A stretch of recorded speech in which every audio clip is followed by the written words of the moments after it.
18 सितंबर 2025 को जम्मू कश्मीर के मुख्यमंत्री उमर अब्दुल्ला ने गुलमर्ग में एक state of the art convention centre का उद्घाटन किया।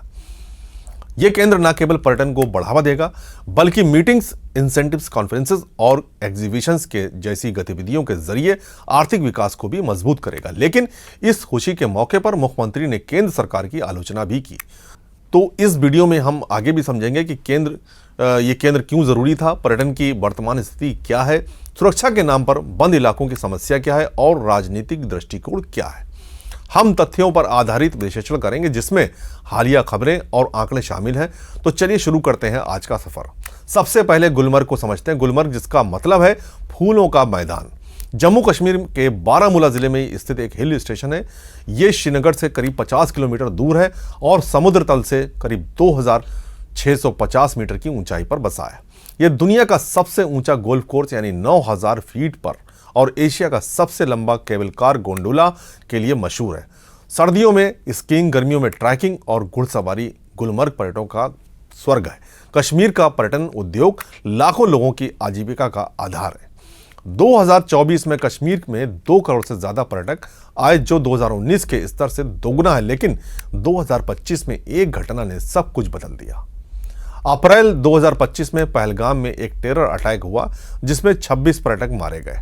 इसके बाद सुरक्षा चिंताओं के नाम पर 48 से 50 ऑफबीट पर्यटन स्पॉट्स बंद कर दिए गए। इनमें दूध पथरी, बंगूस वैली, यूस मर्ग, टोसा मैदान और गुलमर्ग के कुछ हिस्से शामिल हैं।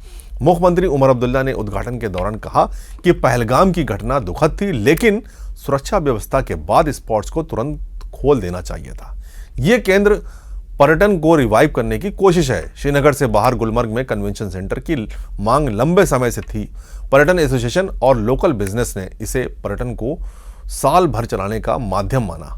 आज बहुत कोशिशों के बाद ये पूरा हो गया। ये state of the art centre activities के लिए भी डिज़ाइन किया गया है। इसमें conference hall, exhibition space, wedding venue और यहाँ तक कि कॉफ़ी शॉप्स की सुविधा होगी। मुख्यमंत्री ने कहा कि ये गुलमर्ग को ग्लोबल टूरिस्ट डेस्टिनेशन बनाएगा। कम से कम साल में 2 से 3 बड़े इवेंट्स यहाँ होंगे। ये शेर कश्मीर इंटरनेशनल कॉन्फ्रेंस सेंटर यानी SKICC से लिंक होगा जो मैनेजमेंट को आसान बनाएगा। मकसद साफ है, पर्यटन को सीजनल ना बनाना। गुलमर्ग सर्दियों में स्कीइंग के लिए जाना जाता है लेकिन शाम को पर्यटकों के पास घूमने की जगह कम है। ये केंद्र जॉब्स क्रिएट करेगा, लोकल यूथ के लिए रोजगार, बिजनेस के लिए अवसर देगा। लेकिन मुख्यमंत्री ने चेतावनी दी है कि ये बोझ ना बने बल्कि रेवेन्यू जनरेट करे। पर्यटन एसोसिएशन को जिम्मेदारी भी उठानी होगी। प्रमोशन, मेंटेनेंस और इवेंट्स को होस्ट करने होंगे। लेकिन सवाल ये है कि क्या बंद स्पॉट्स के बीच ये सफल होगा? मुख्यमंत्री ने कहा यह अजीब है, हम बाहर जाकर टूरिज्म की वकालत करते हैं लेकिन यहाँ सरकार की तरफ से कई इलाके बंद रखे जाते हैं। गुलमर्ग के आधे हिस्से बंद हैं। दुनिया में कहते हैं कश्मीर में नॉर्मलसी है, लेकिन क्या ये कैसी नॉर्मलसी है? पहलगाम अटैक के बाद 87 स्पॉट्स का सिक्योरिटी ऑडिट हुआ। 49 स्पॉट्स बंद हैं जैसे दूध पथरी, बेताब वैली। गुलमर्ग के पास के कई हिस्से ऐसे हैं जो बंद हैं। मई 2025 तक भी कई बंद थे। पर्यटन स्टेक होल्डर्स को भारी नुकसान हुआ। 80 से 90% कैंसिलेशन हुआ। लोकल्स जैसे कि पौनीवाला वेंडर्स बेरोजगार हैं। मुख्यमंत्री ने कहा या तो टूरिज्म प्रमोशन बंद कर दें और नुकसान की भरपाई करें। एक तरफ प्रमोट करें, दूसरी तरफ स्पॉट बंद। ये विरोधाभास है। जो सिक्योरिटी की जिम्मेदारी मानते हैं उन्हें स्पॉट्स खोलने होंगे। कि एक तरफ से हम जैसे लोग बाहर जाके यहाँ टूरिस्ट को लाने की बात करते हैं और यहाँ पे हुकूमत के दूसरे तरफ से कई सारे इलाके बंद रखे जाते हैं। द्रंग बंद है, दूध पथरी बंद है, गुलमर्ग का आधा हिस्सा बंद है, यूसमर्ग बंद है, तोसा मैदान बंद है। पहलगाम से आगे निकलो तो आड़ू बंद है, बेताब वैली बंद है। इस तरह या तो फिर हमें कहिए टूरिज़्म प्रमोशन ना करें, फिर ठीक है ना, जितना इनका नुकसान है, इनका नुकसान गवर्नमेंट के तरफ से जो है इसका उनको मुआवजा मिलना चाहिए। लेकिन हम दुनिया भर में कहते हैं कि कश्मीर नॉर्मल है, लेकिन ये नॉर्मलसी का कौन सा सबूत है? ठीक है, पहलगाम में हुआ नहीं होना चाहिए था, लेकिन उसके बाद इक़दाम उठाए गए हैं। अब मुझे लगता है वक्त आ गया है, हमें इन डेस्टिनेशंस को खोलना चाहिए। पीपुल्स डेमोक्रेटिक पार्टी यानी पीडीपी की पूर्व सीएम महबूबा मुफ्ती ने भी आलोचना की। उन्होंने कहा पर्यटक आ रहे हैं लेकिन स्पॉट्स बंद है, सिक्योरिटी तैनात करें। अप्रैल में अटैक के बाद पर्यटकों से मुलाकात की और कहा कि कश्मीर शर्मिंदा है।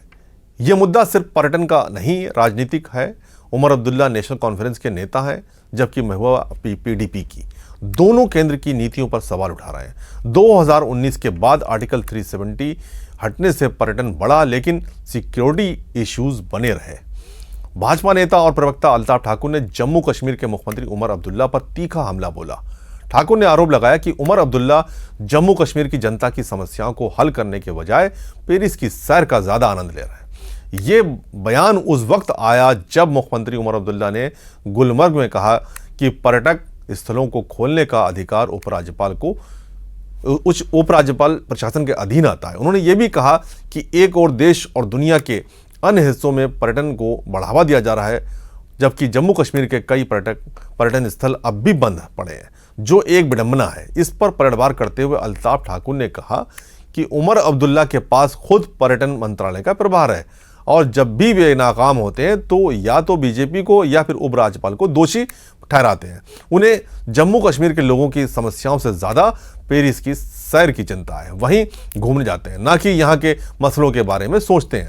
अगर कुछ टूरिस्ट डेस्टिनेशन बंद है, जिस तरह से एलजी साहब ने कुछ खोली है, आपको अप्रोच करना चाहिए एलजी साहब को, आपको सेंट्रल गवर्नमेंट को अप्रोच करना चाहिए। लेकिन आपकी जिम्मेदारी है, आप टूरिस्ट मंत्री है, आप टूरिस्ट मिनिस्टर है, टूरिज्म सेक्टर आपके पास है, आपको कोशिश करनी चाहिए, आपको आगे आना चाहिए और इन डेस्टिनेशन खोलना चाहिए। अब जहां उमर साहब फेल होता है, जहां उमर साहब की नाकामी होती है, वहां सेंट्रल गवर्नमेंट या एलजी इंतजामिया पर ये जिम्मेदारी डालते। अपनी जिम्मेदारियों से बचने के लिए, अपनी नाकामियों को छुपाने के लिए उमर साहब की ये पुरानी आदत है, ये आदत नहीं चलेगी। उसको पेरिस की रंगीन शाम एंजॉय करना, जो उसका प्रोग्राम है, उसको वो कैंसिल करके पहले जो हमारी डोमेस्टिक टूरिस्ट है उनको कश्मीर की तरफ लाना चाहिए। और जो जम्मू कश्मीर के आज के इश्यूज है, जिस तरह से फ्लड के बाद तबाही हुई, जिस तरह से अभी सड़कों पे मलबा पड़ा है, वो नहीं हटाया जा रहा, उसको पहले साफ करके बाकी उसको बाद में जो जिम्मेदारी है सेंटर पे थोप दी जाएगी। आर्थिक नुकसान हुआ है। पर्यटन J&K की जीडीपी का 8 से 10% है। बंद स्पॉट से लाखों का लॉस हो रहा है। इसका समाधान क्या है? सिक्योरिटी बढ़ाएं लेकिन ओवर रिएक्ट ना करें। रिव्यू कमेटी बनाएं, लोकल्स पर यकीन करें, वे टूरिस्ट के स्वागत के लिए जाने जाते हैं। मुख्यमंत्री ने कहा कि अपने लोगों पर यकीन नहीं तो फिर क्या? ये कश्मीरियत की याद दिलाता है, मेहमान नवाजी। तो गुलमर्ग कन्वेंशन सेंटर एक सकारात्मक कदम है। यह पर्यटन को नई दिशा दे सकता है, लेकिन बंद स्पॉट्स खोलना जरूरी है और सरकार, सिक्योरिटी एजेंसीज और स्टेक होल्डर्स को मिलकर काम करना होगा। कश्मीर की खूबसूरती दुनिया को आकर्षित करती है, लेकिन शांति और विश्वास ही असली कुंजी है। अगर आप कश्मीर घूमने जा रहे हैं तो सतर्क हैं लेकिन डरे नहीं। क्या आपको लगता है कि पर्यटन पूरी तरह रिकवर हो जाएगा? कमेंट्स में जरूर बताएं। जय हिंद।